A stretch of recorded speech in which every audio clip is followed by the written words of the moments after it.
নমস্কার বন্ধুরা, welcome to my channel power of universe. আজকে আমি মীন রাশির বার্ষিক রাশিফল সম্পর্কে বলবো এবং রাশিফলটি শুরু করব আপনাদের কেরিয়ার সংক্রান্ত নিয়ে।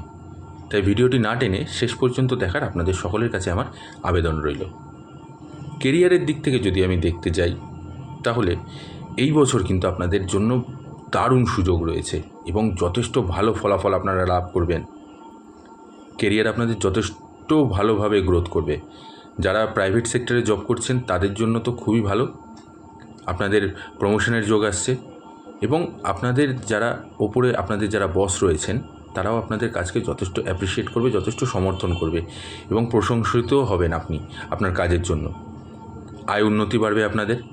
যারা সরকারি চাকরিতে রয়েছেন তাদের জন্য একটু বুঝে শুনে কথাবার্তা বলবেন, একটু চোখ কান খোলা রেখে কাজ করবেন, কারণ আপনাদের হয়তো এতে আপনাদের কাজের জায়গায় কোনো বিবাদ ঘটতে পারে, তাই সেদিকটা মাথায় রাখবেন। এছাড়া আপনাদের জন্য কোনো সমস্যা নেই, চাকরির দিকে আয় উন্নতিও বাড়বে, প্রমোশনেরও যোগ রয়েছে, তবে সেটা বছরের শেষের দিকে। এবং যারা বেসরকারি সংস্থায় চাকরিজীবী আছেন, বছরের মাঝামাঝিতে আপনাদের যথেষ্ট ভালো সফলতা লাভ হবে। আপনারা কিন্তু সেই মুহূর্তে দেখা যাচ্ছে আপনাদের একটা প্রমোশনের একটা যোগ রয়েছে। যারা ব্যবসায়ী আছেন তাদের জন্য সারাটা বছর যথেষ্ট ভালো যাবে, ব্যবসাতেও আপনাদের যথেষ্ট আয় উন্নতি বাড়বে। আপনারা যেখানে ইনভেস্ট করবেন সেখানেই আপনারা সফলতা লাভ করবেন এবং যথেষ্ট ভালো ফলাফল পাবেন। আয়ও আপনাদের যথেষ্ট আসবে। আপনি যেটা ইনভেস্ট করেছেন দেখবেন আপনার ডবল আপনার কাছে রিটার্ন এসছে। তাই নিশ্চিন্ত মনে আপনারা ইনভেস্ট করুন এবং নিশ্চিন্ত মনে আপনারা ব্যবসা করুন, যথেষ্ট ভালো ফলাফল আপনারা পাবেন। এবার বলবো আমি আপনাদের শিক্ষা সম্পর্কে। যারা শিক্ষার্থী আছেন তাদের বছরের প্রথম 3টে মাস একটু টানাটানিতে যাবে, তবে ধীরে ধীরে সেটা উন্নতির দিকে যাবে, চিন্তার কোনো কারণ নেই। প্রথম দিকে একটু বাধা সৃষ্টি হলেও মাঝামাঝি থেকে শেষের দিকে আপনাদের জন্য যথেষ্ট ভালো সময় আসছে, যথেষ্ট ভালো ফলাফল লাভ করবেন। যারা প্রতিযোগিতামূলক পরীক্ষার জন্য নিজেকে তৈরি করছেন তাদের জন্য বছরের মাঝামাঝি থেকে বছরের শেষের দিকটা যথেষ্ট অনুকূল, খুব ভালো ফলাফল আপনারা লাভ করবেন এবং নিজেকে তৈরি করবেন। আপনারা এই মুহূর্তে কিন্তু শিক্ষার্থী এবং আপনারা সকলেই দেখতে পাবেন যে আপনারা যথেষ্ট ভালো শিক্ষা অর্জন করছেন এবং শিক্ষার দিকে আপনাদের মনটাও খুব ভালো মতনভাবে এগোচ্ছে। যথেষ্ট বুদ্ধিমত্তার সাথেই আপনারা এগিয়ে যাবেন। যারা বিদেশে যাত্রা করতে চাইছেন বা বিদেশে গিয়ে পড়াশোনা করার কথা চিন্তা করছেন তাদের জন্য বছরের প্রথমে 3টে মাস আপনাদের জন্য যথেষ্ট ভালো সময়। এই মুহূর্তে যদি আপনারা বিদেশে গিয়ে পড়াশোনা করার কথা চিন্তা ভাবনা করেন তাহলে এই মুহূর্তে যান, আপনারা সফলতা লাভ করবেন।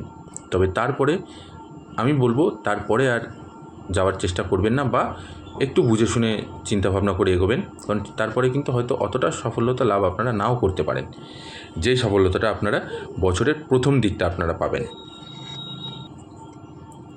এবার বলবো আপনাদের প্রেম সম্পর্কে। যারা প্রেমিক যুগল আছেন তাদের জন্য সময়টা খুবই অনুকূল, যথেষ্ট ভালো সময়। এই বছরটা আপনাদের যথেষ্ট ভালো যাবে, কোনো রকম কোনো বাধা বিপত্তি থাকবে না। হয়তো দেখা যেতে পারে যে বছরের শেষের দিক আস্তে আস্তে আপনাদের মধ্যে বিয়েও হয়ে যেতে পারে।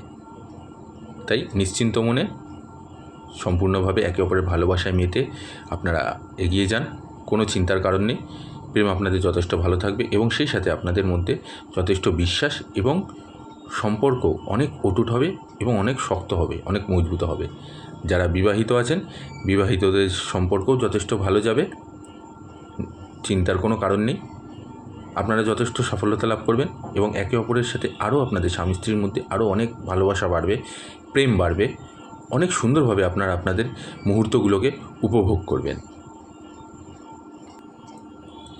এবার বলবো আমি আপনাদের পারিবারিক সম্পর্ক নিয়ে। পরিবারের মধ্যে আপনাদের সম্পর্ক যথেষ্ট ভালো থাকবে, বাবা মায়ের সাথে আপনাদের সম্পর্ক যথেষ্ট ভালো থাকবে, ভাই বোন বা দাদা দিদি তাদের সাথেও আপনাদের সম্পর্ক যথেষ্ট ভালো থাকবে। আত্মীয় স্বজন, বন্ধুবান্ধব এদের সবার মধ্যে সবার সাথে আপনার সাথে একটা সম্প্রীতি বজায় থাকবে।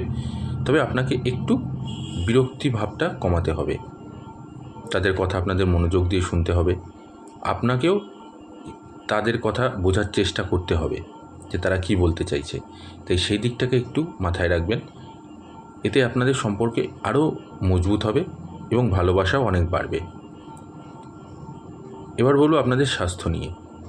স্বাস্থ্যের দিক থেকে দেখতে গেলে মায়ের স্বাস্থ্যের একটি অবনতি দেখা দিচ্ছে, হয়তো যদি এই মুহূর্তে তিনি অসুস্থ হয়েও থাকেন সেটা আরও গাড়িয়ে যেতে পারে, তাই সেদিকে একটু নজর রাখবেন।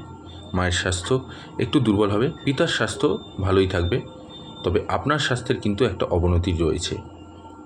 যেমন ধরুন আপনার হয়তো পায়ের চোট লাগতে পারে বা গোড়ালিতে ব্যথা বা হাঁটুতে ব্যথা, সেই সাথে আপনাদের বদহজম হতে পারে, হজম সংক্রান্ত সমস্যা, এই ধরনের রোগগুলো কিন্তু আপনার মধ্যে দেখা দেবে। তাই সেই দিকগুলোকে মাথায় রেখে আগামী দিনটা কিভাবে কাটাবেন সেটাকে এগিয়ে চলুন। যারা আপনারা অনেক দিন ধরেই নতুন গাড়ি বা বাড়ি কেনার কথা চিন্তা ভাবনা করছেন, বছরের প্রথম 2 মাস এবং শেষের 3টে মাস, এই সময়টা আপনাদের জন্য যথেষ্ট অনুকূল সময়। আপনারা নতুন গাড়ি কিনতে পারেন, নতুন বাড়িও কিনতে পারেন। জমি যদি আপনারা মনে করেন যে নতুন জমি কিনবো, নতুন বাড়ি বানাবো, তাতে সেক্ষেত্রেও আমি বলবো বছরের শেষের দিকটা আপনাদের জন্য যথেষ্ট ভালো সময়। এই মুহূর্তে যদি আপনারা চান তখন আপনারা নতুন বাড়ি, নতুন জমি কেনা, তাতে নতুন বাড়ি তৈরি করার জন্য হাত দেওয়া, বা নতুন ফ্ল্যাট কিনতে চাইছেন, বা নিজের কোনো পুরনো সম্পত্তিকে বিক্রয় করতে চাইছেন, বা অন্য কোনো সম্পত্তি কিনতে চাইছেন, এছাড়াও যদি নতুন গাড়ি কিনতে চাইছেন বা পুরনো গাড়ি বিক্রি করতে চাইছেন, এই যে সমস্ত কিছু, এই ধরনের জিনিসগুলো কিন্তু আপনারা বছরের শেষের দিকটাতে যদি করেন খুবই ভালো হবে। বছরের প্রথম 2 মাস এবং বছরের শেষের 3টে মাস, শেষের 3টে মাস আমি আবারও বলছি অনেক ভালো যাবে। এই শেষের 3টে মাস আপনারা এই ধরনের চিন্তাভাবনাগুলোকে নিয়ে এগিয়ে যান, যথেষ্ট ভালো সফলতা লাভ করবেন। এই ছিল আজকের আপনাদের এই বছরের একটি বার্ষিক রাশিফল। আশা করছি আপনাদের ভিডিওটি ভালো লেগেছে। ভিডিওটি ভালো লাগলে অবশ্যই লাইক আর কমেন্ট করে জানাবেন, আর অবশ্যই আমার ভিডিওটিকে শেয়ার করে দেবেন। আর সেই সাথে যারা আমার চ্যানেলে নতুন আছেন তারা অবশ্যই আমার চ্যানেলটিকে সাবস্ক্রাইব করে নেবেন।